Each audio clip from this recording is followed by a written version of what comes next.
estimados convidados, quero antes de mais saudar todos os delegados e convidados presentes. Saudações extensivas ao povo do Distrito de Viseu. Estamos a chegar ao fim da 10ª Assembleia da Organização Regional de Viseu do PCP. Aqui esteve em análise a evolução da realidade política, económica, social e cultural destes anos, que são parte de um dos períodos de maior e de mais intensa ofensiva da política direita contra os interesses populares. Desse período negro, que se iniciou com os PECs do governo do PS, continuou com o pacto de agressão subscrito pelo PS, PSD e CDS e concretizado pelo atual governo do PSD, CDS-PP, e se mantém, apesar da saída formal da Troika, com graves consequências para o país e para a vida dos portugueses.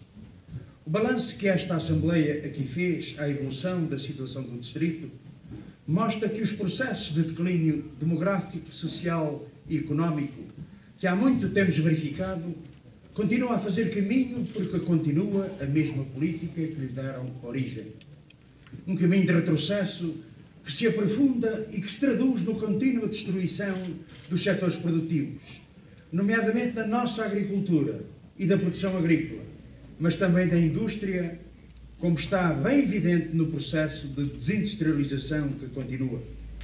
Um caminho marcado por crescentes injustiças, pelo agravamento das desigualdades, pelo empobrecimento da população, pela redução do emprego, pela imigração e saída das jovens gerações, pelo aprofundamento das assimetrias territoriais e intrarregionais que conduzem a inquietantes processos de desertificação numa parte significativa do distrito, por crescentes dificuldades das populações no acesso à saúde, à educação, à segurança social.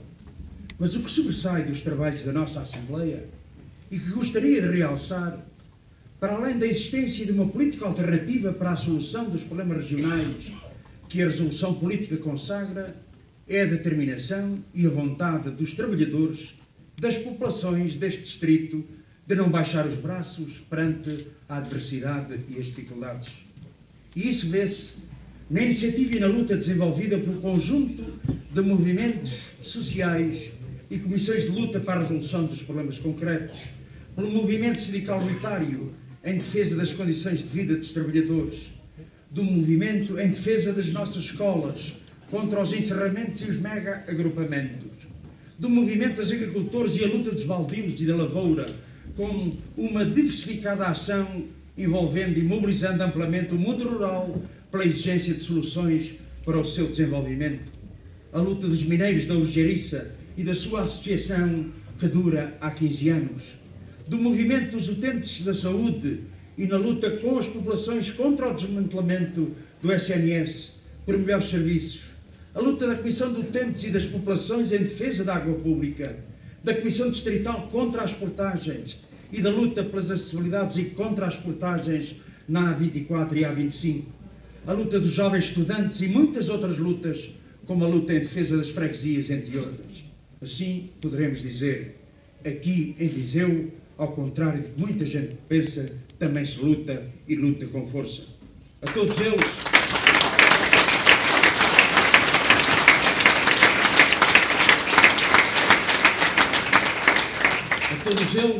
aos trabalhadores, às populações, às suas lutas, as nossas saudações e a certeza de que poderão contar sempre com o apoio e a solidariedade dos comunistas portugueses em defesa das suas justas reivindicações.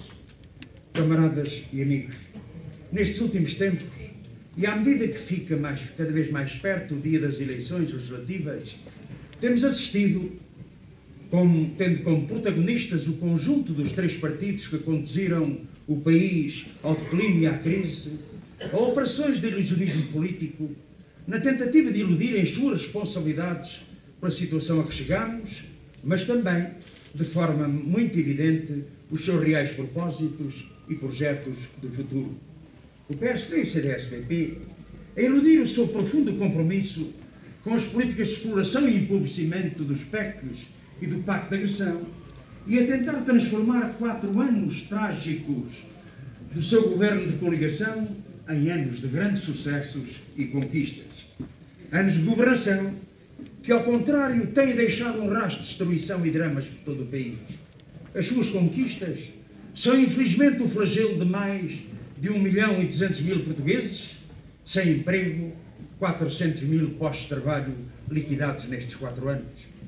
O seu sucesso vê-se, desafortunadamente, na imigração forçada de mais de 400.000 pessoas durante os anos da sua governação.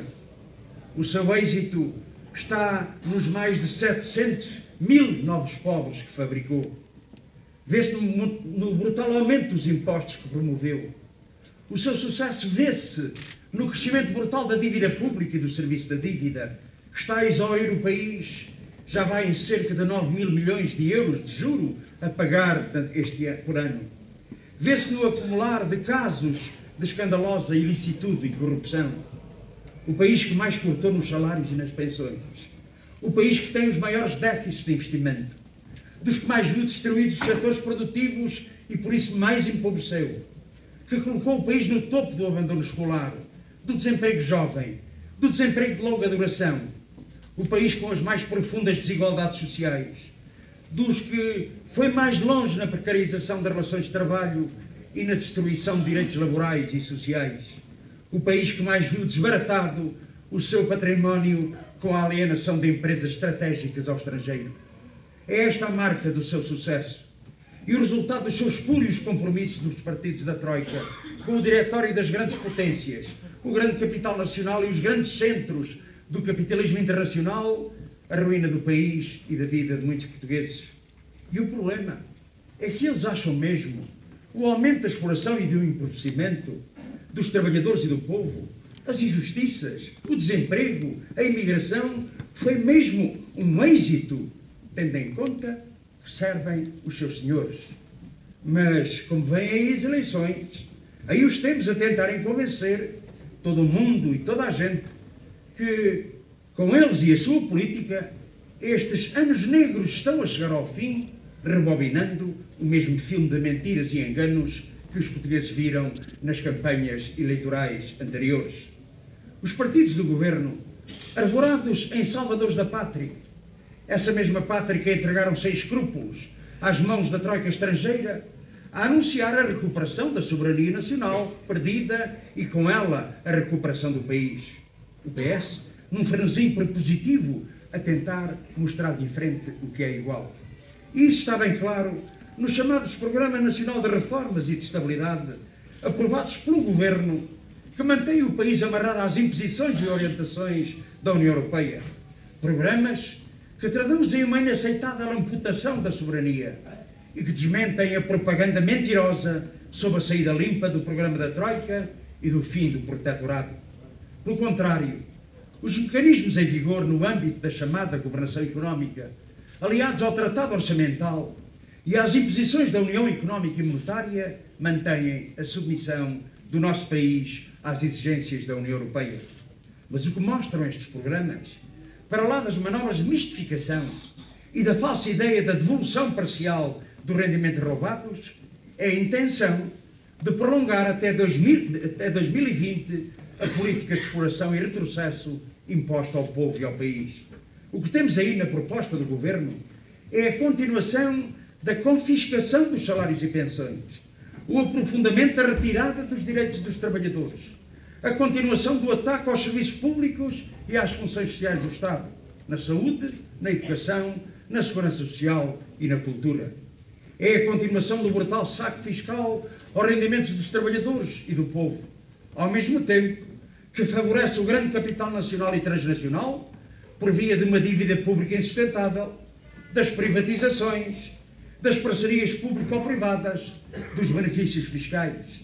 É a perpetuação da quase totalidade do enorme aumento dos impostos, nomeadamente o IRS, enquanto simultaneamente se prevê reduzir os impostos sobre os lucros das empresas e reduzir as contribuições do patronato para a segurança social.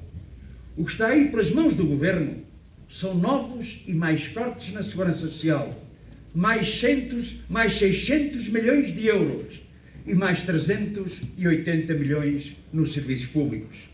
Porquê é que será, camaradas, que a Ministra das Finanças ontem tenha avançado com a possibilidade de um arranjinho com o PS para cortar nas reformas durante os próximos anos. Lá saberá porquê.